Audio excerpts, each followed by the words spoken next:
Have you ever came across a story of a discovery that is so far from what we are taught that it triggers an interest within your mind that suddenly makes you aware of the great deceptions and hidden knowledge in the world?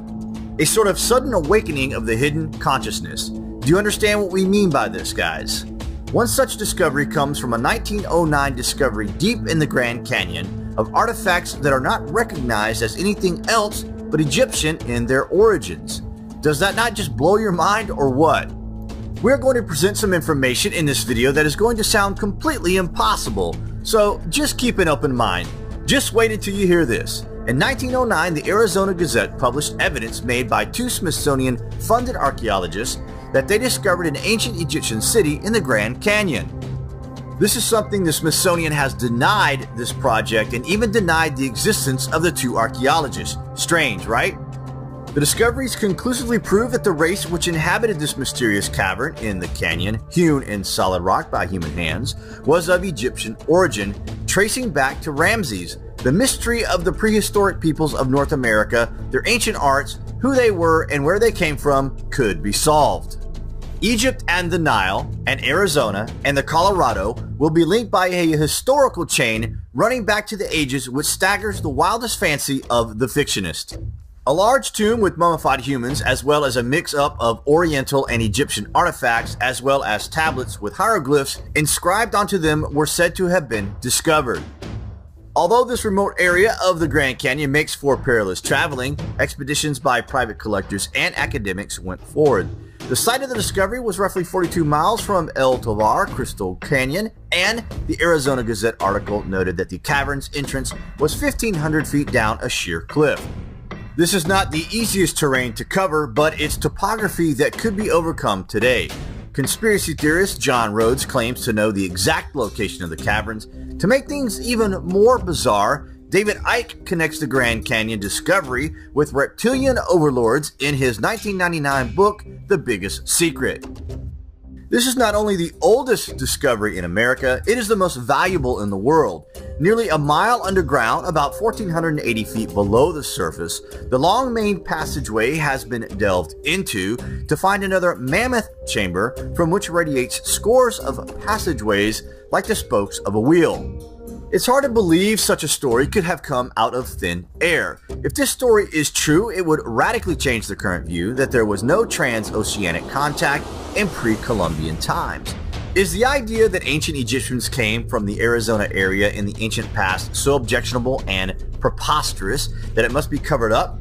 Perhaps the Smithsonian Institute is more interested in maintaining the status quo than rocking the boat with astonishing new discoveries that overturn previously accepted academic teachings. We were amazed to note that much of the area on the north side of the canyon has Egyptian names.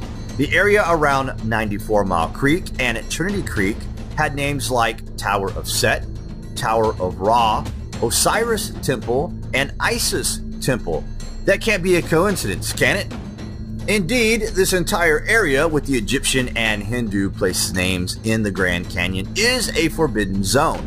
No one is allowed into this large area. We could only conclude that this was the area where the vaults were located. Yet today this area is curiously off limits to all hikers and even in large part park personnel. What do you guys think of the discovery of an ancient city in the Grand Canyon? If you have any further information on the subject, then please post in the comments section. Thank you so much for watching, and remember, the ways by which we arrive at knowledge are hardly less wonderful than the discovery of these things themselves. The Phoenix Gazette published this long story about how an explorer named Kincaid was in the Grand Canyon, and he saw what he thought was a mine up on the wall, and there were tailings coming down. So he climbed up there thinking it was an ancient mine, and what he found was these catacombs that went deep back into the cliffs of the Grand Canyon. And he claims that what he found in there were Egyptian type artifacts, also artifacts that looked kind of Tibetan or Hindu or something. And statues and swords and even mummies and things like that. And the whole thing is a really bizarre story. And supposedly the Smithsonian Institution came, did excavations, and then took all these artifacts back to Washington, D.C., where they disappeared. And the stories later were that nothing had happened. The Smithsonian denied that they had done any excavations or had any artifacts. And so the whole thing just kind of went underground for 50, 60 years until I was able to dig it up in some old books and newspaper articles in Phoenix, and began investigating it. But the more I looked into it, the more that it seemed that it really had happened, and that there really was this unusual cave in the Grand Canyon, and that the local Navajo and Hopis knew about this cave. And in fact, there was another explorer whose name was Seth Tanner, who lived around there, and apparently he went into a secret cave system there too, which was probably the same, and the Indians would have killed him, but he was married to a Navajo woman and a Hopi one, I guess. He had two wives, and they decided to let him live, but they blinded him, and he was very famously a blind man who hung out in Cameron. There in Arizona, near the Little Colorado, and it was because he had seen this place, this secret place. I think that rangers don't know about it. I mean, it's not like if you're a ranger or something in the Grand Canyon, you're gonna know all about this.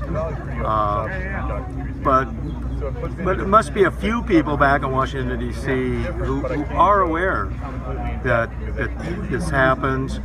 And even there's got to be some papers and in theory artifacts back at the Smithsonian.